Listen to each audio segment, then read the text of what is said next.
Okay, so we're going to make some creamy, buttery lengua. First thing we're going to do, I did some shortcuts para hindi na masyadong matagal yung video. So, I had Yaya Gina prepare some bacon and some Cajun sausage. Okay, that's cut up into like coins. So, we'll start with that one there. Okay. So the objective here is just to sweat it, right? So you want all the oil to come out. We actually did that na kanina. So here, you'll see that there's some sweat already in the pan. Okay? And we're just basically parang reheating it. So what you have here is a pound of Cajun sausage. You can use any sausage you want. If you want to use Hungarian, it's up to you. Whatever sausage you have available. I'm using Cajun sausage. Okay, it's a bit on the spicy and savory side. And then I'm also using a pound or half a kilo of Rock's Deli's bacon. Yeah. So both the bacon and the sausage is available at Rock's Deli. Okay. So we're making it sweat now, no? Then we'll put the usual suspects. So we'll get our garlic. If you notice the garlic, I didn't like brown it na muna because it's gonna brown there. And I had it cut in bigger portions, no? Because later on I'm going to put some garlic powder naman. And then of course we'll put some onions. I wanted to slice the onions ng pabilog. I didn't want it na, cubes or cut in small pieces. Because I really wanted all the flavor to get released, no? And I wanted it to naturally separate. Parang ang ganda kasi nun eh, oh. Ayan, no? Pag nag-brown siya on its own, tapos natural siyang nagse-separate, parang mas maganda yung dating sa dish. It looks less manufactured, you know what I mean? So, anyways. Yan. So, we're gonna put that there. Mamaya-maya, makikita nyo, magba-brown, magka-caramelize din siya. Tapos maghihiwa-hiwalay din siya on its own. Alright? So, you have that one. So, we'll leave that there. It's okay because, these things naman kahit na magtagal siyang ganyan, hindi siya nasusunog, no? Because, the toastier actually or the crispier those things get, the more it releases flavor, diba? And then I also pre-browned the already, the mushrooms, button mushrooms. Again, I didn't cut it na rin to get that parang rustic feel na homey, diba? Comfort food. Yan, okay. Bilis lang ito. Wouldn't be as boring as the others. Okay. Yan. And then, of course, the star of the show is our lengua, which was already pre-boiled na rin, no? And pre-boiled, and I had it cut already. I cut it already. I'll tell you na lang next time the trick in cutting it. But I decided to do it medyo manipis this time, no? So we want all that flavor to mix. When it's thin, lalo na when it's when it's a bit soft na, no? Since na pressure cooker na yan, nalinis na rin.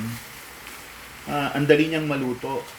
So well, for this particular cook, I didn't feel the need to brown it, no?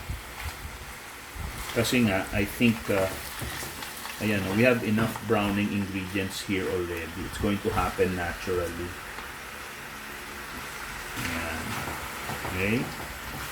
Actually, most of our ingredients are already in, no? So now, we want to add some flavor into it. So we'll spice it na ng konti. We'll add the usual pepper.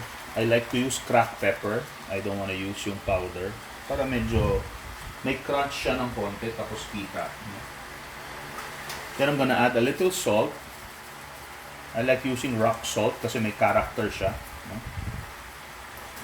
Pero yun lang, when you're using rock salt, dapat talagang matyaga kayo mag-mix. Kasi pag na-concentrate yan sa isang area, pag kinagat nila yan ang alat. And of course, eto. Right? Kaya malakas yung loob ko na yung garlic ko kahit na hindi na masyadong brown or what, because I'm gonna put some garlic powder. Okay, here you can make tansya, but me, since I'm a garlic guy, so the more the merrier. Right? There. Now, we're gonna add some color to it, so we're gonna put some Lian Perrin na Worcestershire sauce. Okay. Ito yung nagbibigay ng brown sa kanya kasi. Okay, so you wanna put that. Now, don't worry, kasi later on, we're gonna put the mushroom sauce for this. Then, pagka merong Lian Perrins, dapat meron ka ring A1. This is basically steak sauce. My usual reminder, shake it kasi nagtutubig siya. Okay, this will give it that parang really savory taste, no? A bit sour pero matapang siya. Okay? Yun yung lasang hindi nyo maipinta o maintindihan. Right? So we're gonna mix it now. So now you're starting to see what I was saying about the onions. Naghihiwa-hiwalay na siya. So it's turning into nice rings already. Ayan, no? Diba? So as I said, it's gonna brown on its own. No? Yan, no? Take a look at the color now. Ganda. Diba? Right? Yan. Okay. Now, don't worry about this because we're gonna add more sauce. This is all going to mix together in a bit. Right? Okay. Now at this point, sige, we can add some black olives. I like black olives kasi mas maalat siya ng konti. Mas may lasa siya kaysa sa green olives. Plus the fact, wala akong stock ng green olives, kaya black na lang siya. There. And then, syempre, the star of the show, your cream of mushroom. Campbell's. Don't get any other brand. Okay? So we go get this first. One. Don't worry, we'll make this simot with some water. That's one. So, two. I'm gonna put 3 cans. So, yung water niya, dapat 3 cans din. Para masimot siya ng gusto. Okay, hahaluin lang ni Yaya Gina yan sa loob. Then the third one. Now, don't worry about the color. At the start, it's gonna look pale. Pero pag dinagdagan na natin mamaya yan, magkukulay na yan. So, dapat lang gamitan ni Gina ng kutsarita ito para masimot. Dapat kutsarita yung pinangahalo, wag brush. Kasi yan, tingnan mo may natitira pa sa loob. Okay. Yan. So, medyo bumagal ng konti yung production natin saglit ha.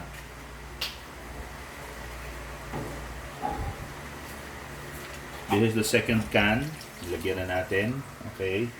And we're gonna get the third. So don't worry kung di nyo masimot lahat, no? You have most of it there inside anyway. Okay. So now, we're gonna start mixing. Now, yung idea kasi is to be able to cover all of this, no? So, pag nakita nyo ganyan, medyo kulang-kulang pa siya. Pwede pa tayong magdagdag pa ng water, no?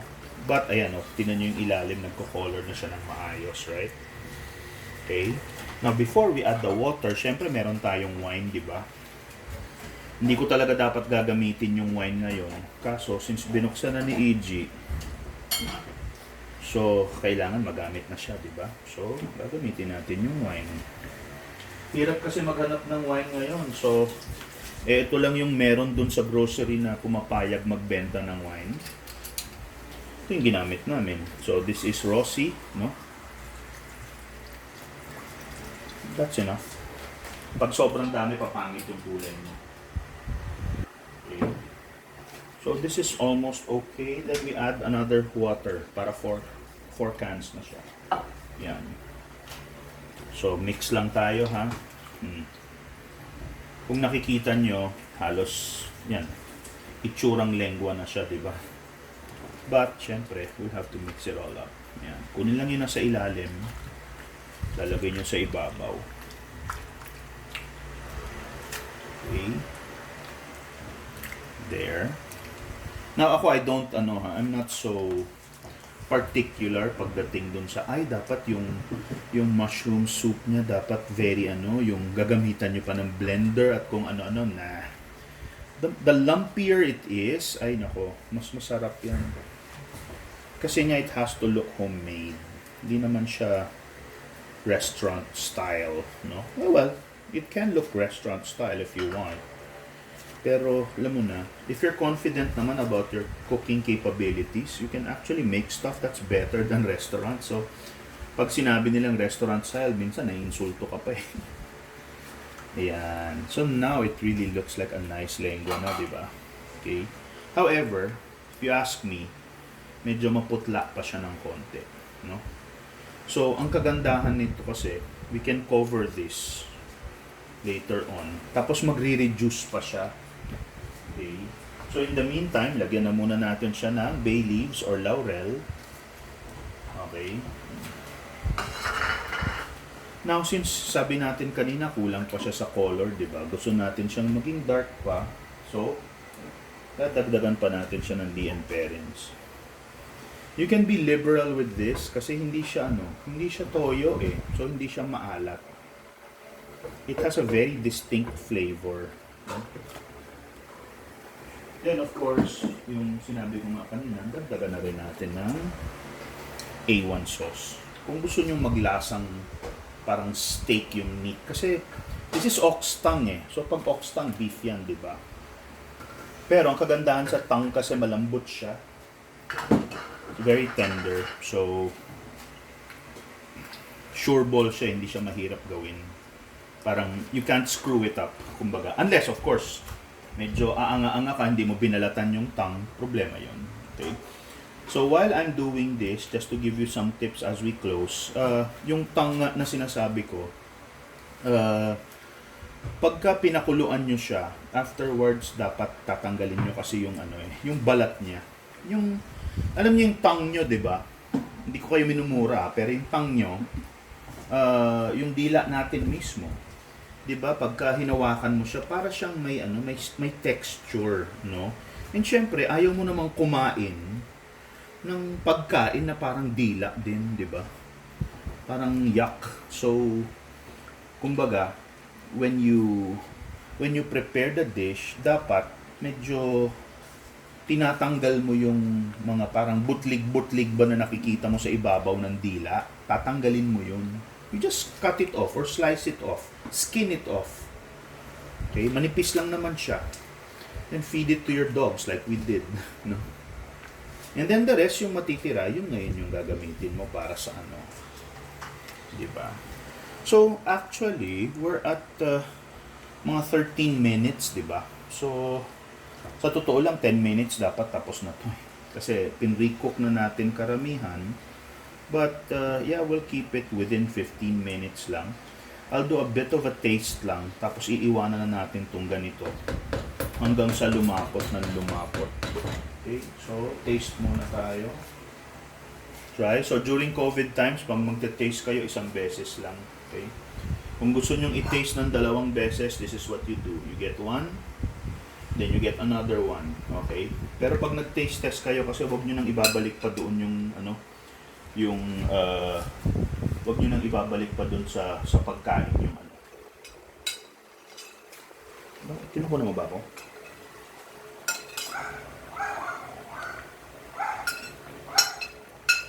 Okay. Actually, yung lasa niya nandun na eh. I mean, the bacon is very, very strong, no? The bacon, the olives, lumilitaw na siya. Okay? Gusto ko na yung lasa niya, actually yung kanyang how do you say this? Yung alat niya nandun na. Yung spiciness niya nandun na rin. May hinahanap lang akong konting lasa na hindi ko pa makita, which is yung konting asim, which normally accompanies yung mga yung mga Spanish dishes. So, I'm going to get some vinegar.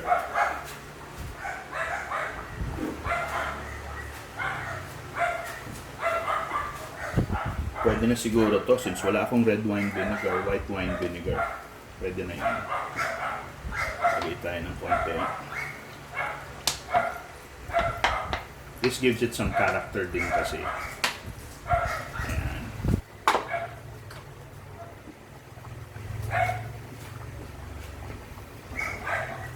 Now, syempre since Spanish siya, lagyan natin ng konting yung smoked paprika natin na nasa lata na pula